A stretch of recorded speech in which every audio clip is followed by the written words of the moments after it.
साथी नमस्ते। हामी चाहिँ यो युरोपबाट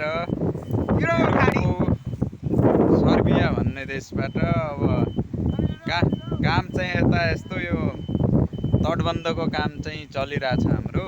यो खोलामा तटबन्ध छ अनि यहाँ चाहिँ तटबन्ध गर्दाखेरि अब नेपालको जस्तो नहुँदो रहेछ काम चाहिँ।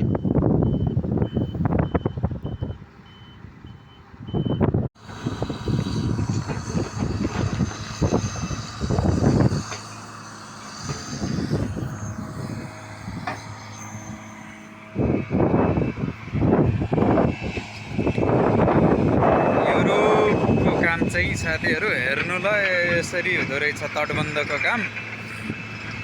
अब नेपालमा भएको भए यसरी यो खोलालाई कटान गर्ने ठाउँमा, यसरी होचियो हुने ठाउँमा, खोलाले क्षति गर्ने ठाउँमा चाहिँ ग्याबिन लाएर अनि वाल लाएर यसरी तटबन्ध गर्थ्यो, खोला नियन्त्रण गर्थ्यो।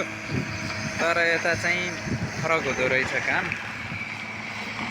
यहाँ चाहिँ यसरी यो मेसिनले नै ढुङ्गा हाल्नु पर्ने अनि मेसिनले नै मिलाउनु पर्ने। यता मान्छेले चाहिँ वाल लाउने काम, ग्याबिन स्याबिन लाउने काम यस्तो नगर्ने रहेछ। यतातिर मेसिनले नै गर्नुपर्ने र अलिक फरक खालले काम हुँदो रहेछ। यसरी स्लोमा पहिला वारिपारि दुईटैतिरपट्टि स्लोमा यसरी कटिङ गर्नुपर्ने अनि त्यसपछि पकेडले नै मेसिनले नै यसरी ढुङ्गा हाल्नुपर्ने। यसरी तटबन्ध हुँदो रहेछ यतातिर। आज हाम्रो काम यसरी चलिरहेको छ।